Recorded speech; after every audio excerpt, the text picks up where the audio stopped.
उत्तराखंड का प्रबुद्ध जनमानस चाहे, ये तीन मुद्दों को अलग अलग देखा जाना चाहिए। एक तो है जो हमारा अधीनस्थ सेवा चयन आयोग से लेकर के हमने जो भी भर्ती प्रक्रिया बनाई है अभी तक, जिसमें बड़ी पैमाने पर भर्तियां होती है, उसमें जो गड़बड़ सामने आई है, जो माफिया ऑपरेशन दिखाई दिया है, जिसके तार राज्य और राज्य से बाहर भी दिखाई दे रहे हैं, और जो बहुत गहरा लग रहा है, जिसमें ये लग रहा है कि एक बड़ा तंत्र पीछे से ऑपरेट करता था और न जाने कब से ऑपरेट कर रहा है।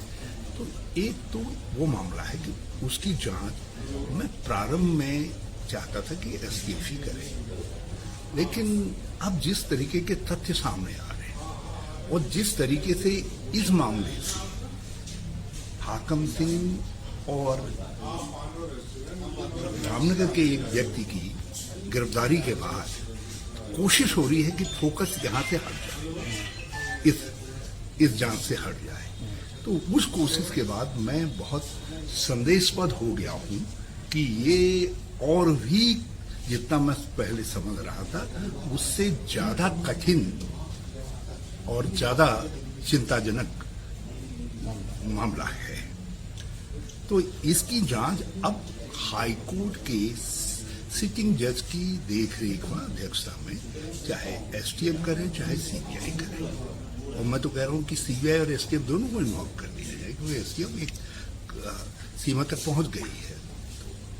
जो भी लोगों को लगे, मैं कोई बहुत अपनी राय नहीं देना चाहूंगा, क्योंकि मेरा पहले मानना ये था कि यदि आप सीबीआई को जांच सौंपते हैं तो इसका अर्थ है आप 2-3 साल के लिए भर्तियों को भूल जाइए, क्योंकि वो इतनी फाइलें तलब करेंगे और इतनी जांचें स्टार्ट होंगी कि लोगों के हाथ जो है भर्ती नाम पर ही कांपने लग जाएंगे और भर्तियां नहीं हो पाएंगी।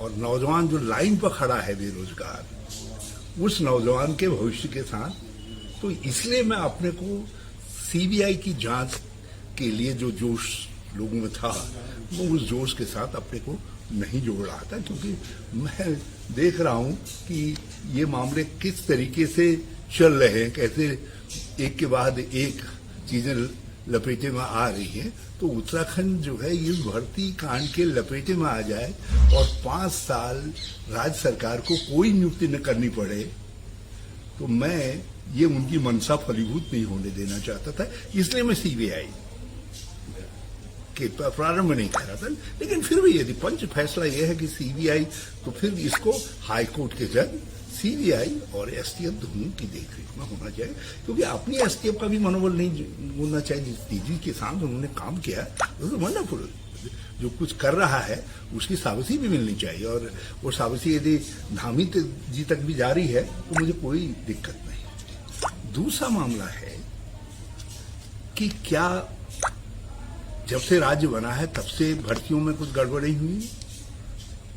यदि ऐसी गड़बड़ी हुई है, बजाय वातावरण बनाने की कि इस राज्य के अंदर सब भर्तियां, सारी नौकरियां जो है गड़बड़ी से और सेल से हुआ, सब भ्रष्टाचारी हुआ है, तो इस राज्य की इमेज को कि इसमें तो सब सड़ांध है, ये जो वातावरण है, ये निराशामय वातावरण से राज्य को बचना चाहिए। जो लोगों को ये लगता है कि फला काल में फला भर्ती के अंदर गड़बड़ हुई है, वो ऑन एफिडेविट जो है प्रमाण दे करके दें, ऑन ओथ दें, और मैं चाहूंगा कि मुख्यमंत्री उसके लिए एक अलग एसटीएफ बना दें, एक अलग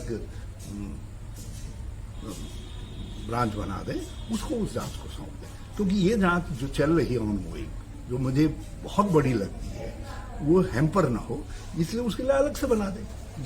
और जिसके कार्यकाल का भी आता है, मैं किसी को एक्सोनरेट नहीं कर रहा हूं और ना अपने को एक्सोनरेट कर रहा हूं। सबसे ज्यादा भर्तियां तो मेरे समय में हुई, नौकरी स्वीकृत करने में तो मेरा हाथ कभी कांपा ही नहीं। मैं तो बाहर जब बेरोजगार लड़कों को देखता था तो अंदर आकर के फिर विभागों को टटोलता था, कहाँ भाई कुछ निकल सकता है, और मैंने उदारतापूर्वक स्वीकृत किया।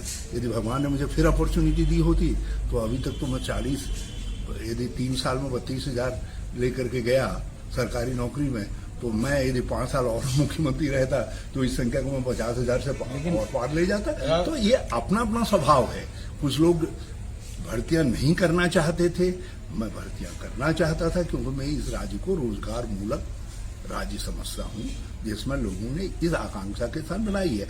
और फिर भी मेरा मानना है कि क्राइम कभी भी हुआ, ऐसा नहीं है कि हरीश रावत को गए हुए यदि 6 साल हो गए हैं तो यदि क्राइम हरीश रावत ने कुछ किया है तो उसकी भी जांच होनी चाहिए।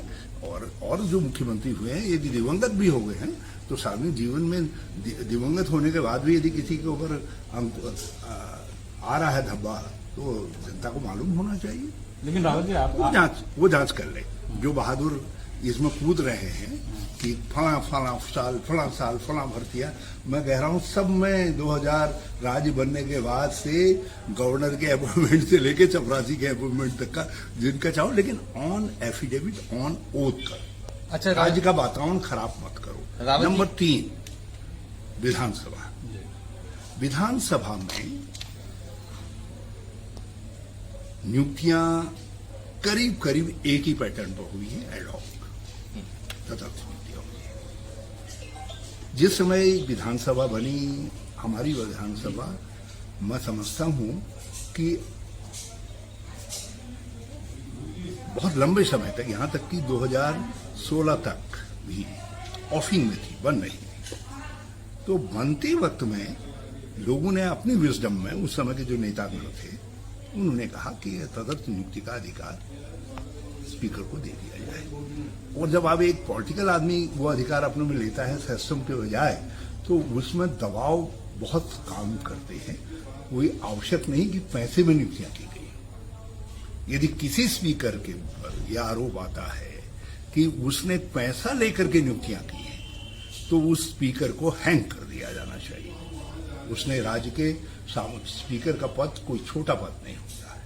किसी भी स्पीकर के समय में यह आता है कि उसने पैसा लिया है और पैसा लेकर के नियुक्ति की है, तो उनको दंड मिलना चाहिए।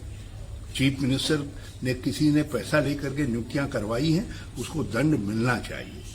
लेकिन प्रक्रिया जो थी, उस प्रक्रिया पर जो सवाल उठा रहे हैं लोग, उनको एक बात समझनी चाहिए कि उस काल की परिस्थितियां दूसरी थी, अब आज दूसरी है। 500 से ज्यादा कितने करोगे भाई भर्तियां? 500 लिमिट जो शायद प्रथम स्पीकर थे उनके समय में एक कमेटी ने तय की थी कि भाई जितने उत्तर प्रदेश में विधानसभा का नेचर एक समान होता है, उसमें कार्यों का नेचर एक समान, 17 पद ज्यादा हो गए, उसमें कोई ज्यादा वो नहीं है। तो उसमें मैं 17 पद को भी बहुत ज्यादा ड्यूरेशन नहीं मानता हूँ। यदि स्पीकर का विवेक कह रहा है तो आखिर स्पीकर का भी तो कोई विवेक होगा ना। उस विवेक पर भी तो राज्य को भरोसा करना चाहिए। आप हर किसी के विवेक को सवाल कर दोगे। कुंजवाल जी के समय में जो नियुक्तियां हुई थी, मैंने श्री कुंजवाल जी से कहा, बुलाया मैंने उनको और स्पीकर को, कि मैं चाहता हूं कि विधानसभा सचिवालय गैरसैंण से ऑपरेट करना शुरू करे, भराड़ीसैंण से ऑपरेट करना शुरू करे। और बल्कि मैंने मजाक में कहा, मैंने कहा महाराज आप लोगों ने ये इतने सैकड़ों करोड़ रुपया वहां खर्च करवा दिए, तो कम से कम आप, मैंने कहा कुंजवाल जी आप ही पहल करिए, अपने सचिवालय को वहां ले जाइए। और शायद कुछ दिनों बाद मेरे पास फिर आए, उन्होंने कहा कि साहब उसके लिए तो कुछ पदों की जरूरत पड़ेगी। मैंने कहा लाइए, एवर विलिंग हरीश रावत जो है, मैंने लाइए और आप गैरसैंण का बना करके लाइए। जब लाए तो नेचुरली वित्त से, दूसरों से कुछ बातें पूछी, तो मैंने उनसे सबका समाधान करके मीटिंग करवा करके जो है, और उन सब की बैठक करवा करके एक निर्णय लिया और कैबिनेट से भी शायद उसका अप्रूवल करवा लिया। मैं शायद इसलिए कह रहा हूं कि मैंने किस स्टेज पर अप्रूवल की बात कही है मुझे मालूम नहीं, वो मुझे याद नहीं आ रहा है। लेकिन हमने प्रक्रिया जितनी हो सकती थी, और इतना मैंने कह दिया था कुंजवाल जी, ये आप जो है आग से खेल रहे हो। और अब एक बात का याद रखना कि एक सिस्टम बना लेना, जो उन्होंने मुझे बताया, उन्होंने कहा मैंने सचिव के उसमें सिस्टम बना दिया है ताकि मिनिमम क्वालिफिकेशन चेक हो जाए, मिनिमम क्वालिफिकेशन चेक हो जाए। और आज 6ठा साल है, आप कोई आरोप लगाना चाहे तो लगाए। कुंजवाल जी के समय में किसी ने मुझसे ये नहीं कहा कि पैसा ले करके, या किसी पेपर में नहीं, किसी खोजी पत्रकार ने नहीं कहा कि पैसा लेकर नियुक्तियां की गई। अब सवाल यह है कि उनके बेटे और बेटी की भी नौकरी है। अब जो लिस्टें आ रही हैं उसमें तो किसी के बेटे बेटी बची नहीं है। क्या आपसे जिक्र किया था उन्होंने कि मैं अपने पुत्रवधू और बेटे की नौकरी लगा रहा हूं? रिश्तेदार कोई बचा ही नहीं है, नहीं। अनुमति ली थी आपसे? ना, उसके अनुमति की जरूरत ही नहीं थी जब मैं उनको नियुक्ति के अधिकार दे चुका था। और मैं एक बात जानता था, नियुक्तियों के मामले में मैंने अधीनस्थ सेवा चयन आयोग से लेकर के सबसे कहा था, अब आप मुझसे दूर रहेंगे, आप मेरे लिए जो है अब टच वाले नहीं है। आप कुछ भी बात करनी है ऑफिशियल लाइन से बात करिए। यदि आपको कुछ दिक्कतें भी आ रही हैं, उन दिक्कतों की बात भी your proposal should come through chief secretary और द सेक्रेटरी फाइनेंस जो है, आप डायरेक्टली मेरे पास ना आइएगा। क्योंकि मैं ये नियुक्तियों वाले मामलों में जो देश के अंदर दूसरे राज्यों में हुआ है, मैं उससे बचना चाहता था। इसलिए मैंने उससे निरंतर दूरी बनाकर रखी, और इसलिए मैंने कुंजवाल से भी दूरी बनाकर रखी। ये उनके विवेक के ऊपर था। और मगर अब तो ऐसा लग रहा है, जब मैं एक के बाद एक लिस्टों को स्क्रूटनाइज कर रहा हूं और जानकारियों को स्क्रूटनाइज कर रहा हूं, तो मेरे रिश्तेदार और मेरे बच्चे तो कह रहे होंगे बहुत ही नालायक आदमी के घर में पैदा हुए हम, नालायक आदमी के उसमें हुए जो किसी का कुछ नहीं कर पाए। बाकी तो कोई बचा ही नहीं है, बल्कि जो दूर चले गए, जो दिवंगत हो गए, वो भी सब नहीं बचे हैं कोई जो है।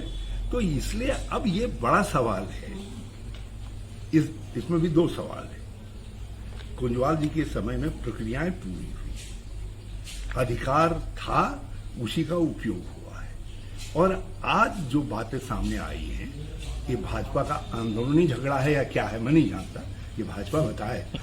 आज सवाल ये उठाया जा रहा है कि भर्ती का जो स्पीकर का अधिकार था, उस अधिकार को मुख्यमंत्री ने, तत्कालीन मुख्यमंत्री ने जो है वीटो कर दिया था। कहा था नहीं, आप ये नहीं करिए, आप यू गो थ्रू द आयोग। और यदि वो इसके बाद भी भर्तियां हुई हैं, तो कहीं न कहीं पर वित्तीय नियम की अवहेलना हुई है। यदि पोस्ट में भर्तियां होने से पहले स्वीकृति नहीं हुई है, तो ये बड़ा भारी क्रिमिनल ऑफेंस है। ये स्पीकर के ऑफिस पर उस समय जो भी कार्यरत लोग थे, उन सब पर प्रश्न चिन्ह उठाता है। और यदि जो सूचना आ रही है, मुझे नहीं मालूम है कि इसने क्या फाइल में लिखा है, ये तो भाजपा के सूत्र ही बता रहे हैं, भाजपा के नेतागण कह रहे हैं, तो वो पहले अपने तय कर लें कि क्या हुआ उनके उसमें करके। और यदि वो फिर ओवरराइड कैसे हुई, उसको ओवरराइड करने के लिए चीफ मिनिस्टर के, उसको ओवरराइड तो तभी किया जा सकता है जब कैबिनेट ओवरराइड करे। नेक्स्ट कैबिनेट कर सकती है, इवन चीफ मिनिस्टर को अकेले नहीं करना चाहिए, नेक्स्ट कैबिनेट को करना चाहिए। यदि बिना कैबिनेट के ओवरराइड किए हुए श्री त्रिवेंद्र सिंह जी की नोटिंग बदली है, तो ये भाजपा के पूरे कार्यक्रम पर गंभीर सवाल खड़े करता है। उनकी विजडम पर, पार्टी के सामूहिक विजडम पर, उनके कैबिनेट की विजडम पर, सब चीजों पर गंभीर सवाल खड़े करता है। और मैं समझता हूं कि राज्य को पूरा हक है वो इसका हल मांगे। और अब रहा सवाल इन नियुक्तियों का, मैं स्पष्ट कह चुका हूं, यदि कोई प्रभावशाली व्यक्ति जो विधानसभा को या नियुक्तिकर्ता को प्रभावित करने की स्थिति में था, जिसमें एमएलए भी सम्मिलित हैं, दूसरे लोग भी सम्मिलित हैं, यदि उन लोगों की किसी रिश्तेदार की नियुक्ति हुई है, किसी परिवारजन की नियुक्ति हुई है, तो उस नियुक्ति चाहे वो नियमानुसार ही हो, तो उस नियुक्ति में नैतिक बल नहीं है। और ये मैं श्री कुंजवाल जी द्वारा नियुक्तियों में भी कह रहा हूँ, और किसी श्री ने किया है तो उन पर भी कह रहा हूँ, और आज की नियुक्ति में और दूसरी नियुक्तियों में जो अंतर दिखाई दे रहा है वो मैंने स्पष्ट कर दिया है। लेकिन एक रावत जी, इसमें एक सवाल ये होता है, चाहे नित्यानंद स्वामी के परिवार से हो, कुंजवाल जी के परिवार से हो, प्रेमचंद अग्रवाल के परिवार से हो, आपको लगता है कि इस तरीके की नियुक्तियां होनी चाहिए थी क्या? मेरे ये कहना काफी है कि ऐसी नियुक्तियों में नैतिक बल नहीं है। ठीक है, ठीक है। अनैतिक मैं इसलिए नहीं कह सकता क्योंकि नियम के अनुसार की। परिवार परिवारवाद प्रोसीजर को शायद फॉलो किया हो। नहीं, प्रोसीजर तो फॉलो जो किया है। परिवार को क्योंकि लाभ देना श्री कुंजवाल वाले में कितना मैं जानता सही हूँ बात है। कि ये श्री कुंजवाल जी के समय में प्रोसीजर फॉलो हुआ है। नहीं, उन्होंने परिवार अपने अधिकार के अंदर नियुक्तियां की हैं, लेकिन इसलिए मैं उन नीतियों को जिनमें प्रोसीजर और नियम फॉलो किए गए हैं, जो साबित उस समय के हैं, तो मैं उनको अनैतिक नहीं कह सकता। लेकिन मैंने कहा कि जब कोई भी असरदार व्यक्ति जो नियुक्तकर्ता को प्रभावित कर सकता है, उसका कोई कुटुंबीजन, कोई निकट व्यक्ति जो है नियुक्ति पा रहा है, तो ऐसी नियुक्तियों में यदि वो विधि सम्मत भी हैं तो उनमें नैतिक बल नहीं है। तो इनको अब इसका निर्णय, क्योंकि ये बहुत बड़ा सवाल है, अब तो जो है मैं कई लोगों की कुशलता को बहुत प्रणाम करता हूं। उन्हें बड़े कुशलता से हाकम सिंह और बाकम सिंह, राकम जितने आते, राका फाका साका नागा जो है, उनको बचा करके जो है ध्यान जो है अब विधानसभा में केंद्रित कर दिया है। वो सब लोग अपने मंसूबे में कामयाब हो गए हैं कुछ सीमा तक जो है। तो अब विधानसभा को में विधानसभा अध्यक्ष साहब जी को और मुख्यमंत्री जी को और विधानसभा को निर्णय लेना चाहिए कि जिन नियुक्तियों में नैतिक बल नहीं है, उन नियुक्तियों के विषय में एक ही मापदंड होना चाहिए। हाँ, अब एक की गर्दन पर तो तलवार रखना चाहोगे, बाकी की गले में हाथ डालना चाहोगे, तो फिर वो गलत हो जाएगा। विधानसभा ऐसी नहीं हो सकती है। जिन नियुक्तियों में नैतिक बल नहीं है, जिसमें प्रभावित नियुक्ति प्रभावित करने की स्थिति वाले व्यक्ति ने अपने किसी की बाय डिफॉल्ट भी हो गई है, बाय डिफॉल्ट भी हो सकती है। तो यदि हुई है, किसी योग्यता से भी आ सकता है, कोई अपनी दूसरी चीज से भी आ सकता है, तो ऐसा है तो उस मामले में विधानसभा को निर्णय लेना चाहिए। और मैं समझता हूँ ऐसी नियुक्तियों को लॉक शॉक बैरल जो है रद्द कर देना चाहिए। बहुत ये